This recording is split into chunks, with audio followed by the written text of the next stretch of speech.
Bismillahirrahmanirrahim. Assalamualaikum warahmatullahi wabarakatuh. Waalaikumsalam warahmatullahi wabarakatuh. Gimana kabarnya siang hari ini? Masih semangat, masih sehat? Alhamdulillah.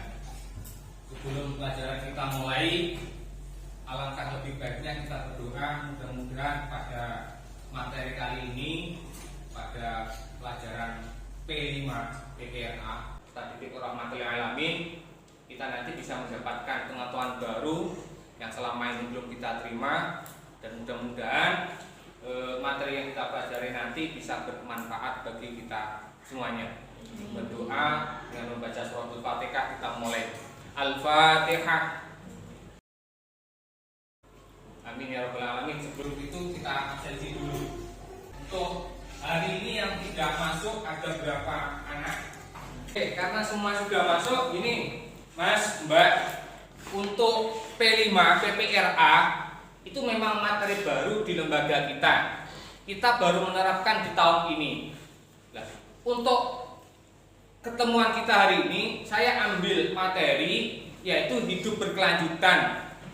Hidup berkelanjutan itu kesinambungan. Bagaimana kehidupan kita hari ini bisa berlanjut ke depan dan anak cucu kita itu bisa melanjutkan kehidupan seterusnya itu dengan baik. Nah, temanya itu adalah pengolahan sampah. Arti itu sampah? Sampah itu kotoran. Kenapa? Karena semakin banyaknya penduduk, padatnya penduduk, masalah sampah itu menjadi masalah besar, terutama di wilayah perkotaan. Tidak semua sampah yang kita keluarkan, kita beli, kita buang itu bisa langsung terurai di bumi. Contoh plastik. Terus contoh lagi apa itu? Kertas, minyak, apa itu yang bisa dipakai untuk buat makan itu? Apa itu? Styrofoam. Itu kan lama terurai. Belum lagi pampers, ada PVC, ada semen. Itu kan sulit terurai. Maka kita harus belajar bagaimana sampah-sampah itu kita tangani. Nanti kalau sampah-sampah itu tidak bisa kita manfaatkan, ya kita undang. Kalau masih sampah-sampah itu bisa dimanfaatkan, bisa dijadikan sesuatu barang yang bermanfaat, maka kita manfaatkan. Jangan sampai sampah itu menjadi masalah besar bagi kehidupan kita. Saya mengajak sampean semua bagaimana mengenal sampah, mengolah sampah di lingkungan madrasah. Dibuang ke tempat sampah pun sampean belum mau memilah. Ini loh sampah organik, sampah non organik. Kalau sampah sudah menyadari ini sampah yang bagus bisa dikelola, bisa dimanfaatkan, itu bisa menjadi income kita, pendapatan kita. Bahkan itu bisa menjadi karya yang bagus, nanti bisa kita jual. Karya kita itu bisa kita perjualkan sehingga mendapatkan uang. Kalau kita mau kreatif. Hadis yang paling sampai apal itu apa? An-nadzafatu minal iman. Kebersihan itu sebagian daripada iman. Ini yang perlu kita tanamkan. Kita camkan dalam hati kita bagaimana kita itu menerapkan dalam kehidupan sehari-hari. Bagaimana kita menjaga kebersihan tubuh kita, lingkungan kita maupun masyarakat kita. Ya, tempat minuman. Ini kalau kita kelola dengan bagus, maka akan bisa mendapatkan karya yang bagus. Kalau tempat ini kita kelola dengan baik, kita buat satu karya bisa menghasilkan sesuatu yang bagus. Ya, bersih juga kan mesti sehat. Bersih itu artinya apa? Orang yang bisa menjaga dirinya dari segala sesuatu yang membahayakan diri. Contoh, orang yang bersih bangun tidur minimal gosok gigi. Kalau mandi pakai sabun. Bersih, menjaga kebersihannya.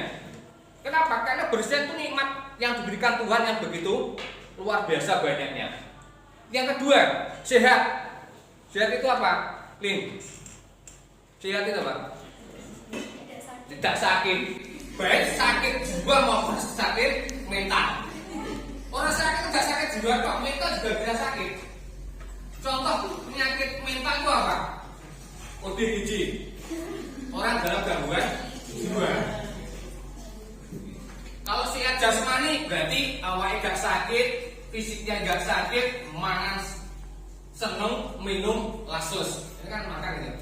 Coba lah lingkungan sampai kotor. ambune bathek, mambu nyamuk, turune kasure apek, awor putu, gak tau kramas, rambutnya apek, sikatane setahun pisan.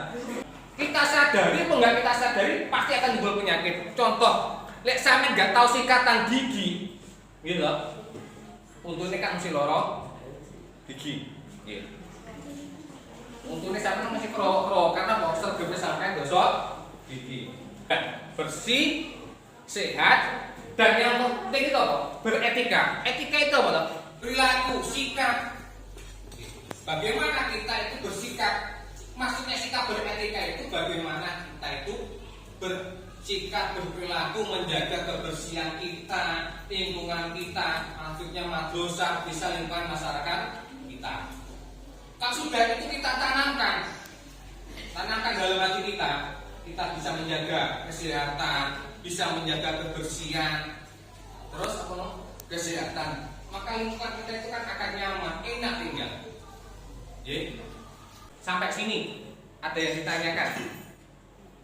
Kalau kita sudah memahami dalam pemikiran kita bagaimana kebersihan, menjaga kebersihan, menjaga kesehatan, menanamkan etika ke dalam diri kita, maka untuk materi P5 PPLA selanjutnya saya akan meminta sampai nanti berkelompok mencari limbah-limbah atau barang-barang bekas yang ada di lingkungan madrasah, dibuat menjadi satu karya seni. Contoh, ini kan tempat minum.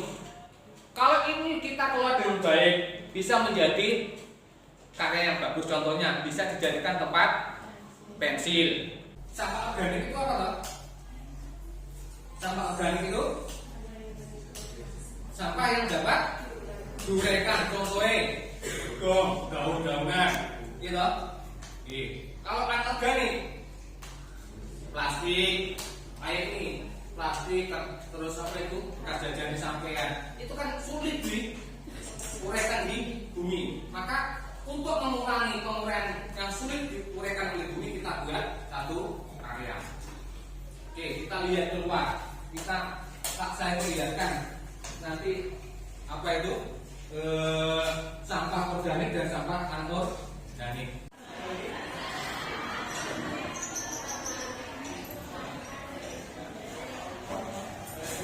Tadi setelah kita tahu tempat sampah yang organik, anorganik, sekarang pertanyaannya, kami sudah bisa belum membedakan mana toh sampah yang masuk kategori sampah organik dan sampah anorganik? Banyak ini termasuk sampah kan?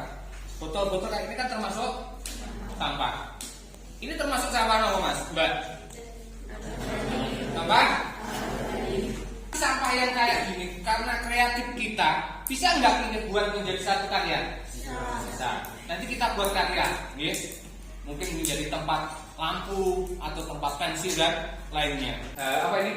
Sampah organik, kertas. Ini kan bisa terurai ya. Ini kita buang ke bumi, lambat laun akan dimakan oleh rayap, terurai akan hilang. Monggo untuk pada siang hari ini, pagi hari ini kita mulai untuk membuat satu karya yang karyanya nanti kita selesaikan hari ini. Monggo dimulai dari kelompok pertama sampai kelompok yang lain.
garis deh. Ya dulu aja.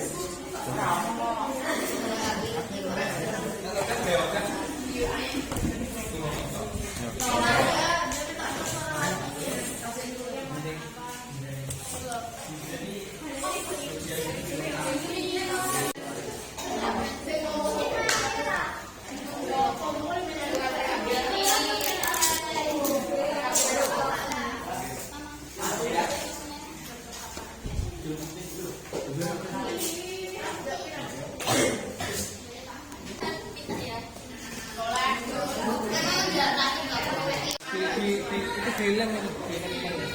Ini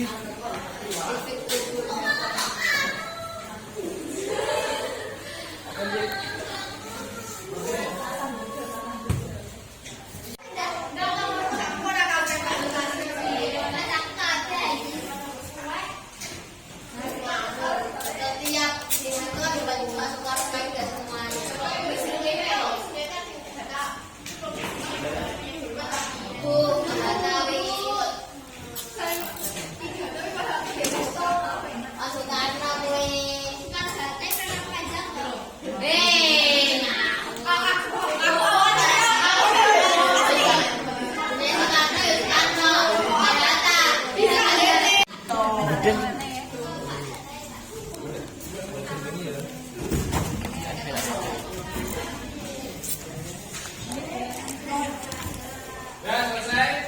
Ada yang membuat apa ini namanya? Celengan bahasa Indonesia ini apa? Celengan. Ada yang membuat tempat sampah. Ada yang membuat dompet. Dompet yang nggak ada isinya. Ada lagi yang cowok-cowok membuat rak seperti wadahnya. Nah, terus yang cowok paling depan membuat kaleng. Tak tahu ini nanti mau diisi pulpen atau mau diisi apa. Oke, sekarang coba nanti ada perwakilan yang maju ke depan mempresentasikan apa yang dibuat. Oke, ya, ya, sudah, ya. Yuk.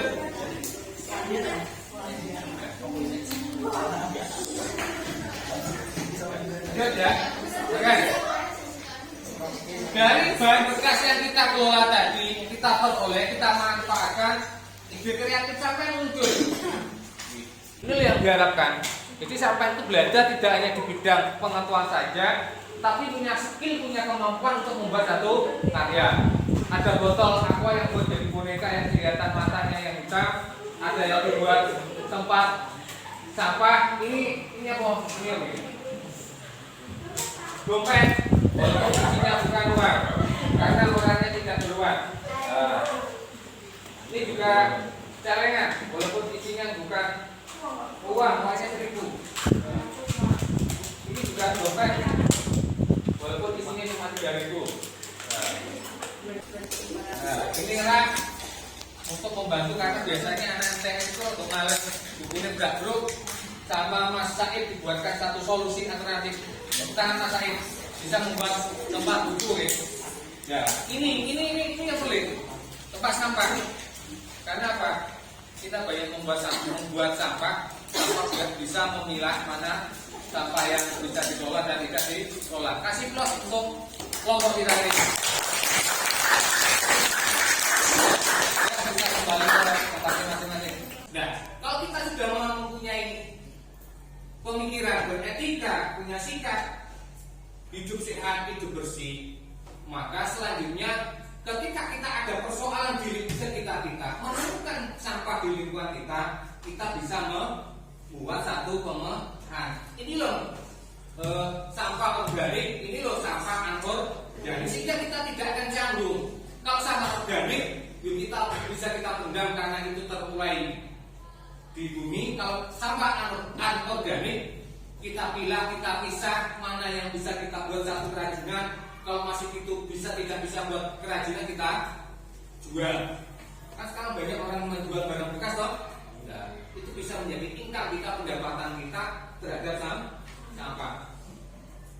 Oke, sebelum pelajaran kita mulai, kita tutup, kita akhiri. Mudah-mudahan mudah-mudahan apa yang kita pelajari mulai awal sampai akhir tadi bisa bermanfaat, bisa kita cerna, bisa kita pahami sehingga mendapatkan ilmu yang bisa kita manfaatkan dalam kehidupan sehari-hari. Dari saya cukup sekian, ada kurang lebihnya mohon maaf. Wassalamualaikum warahmatullahi wabarakatuh.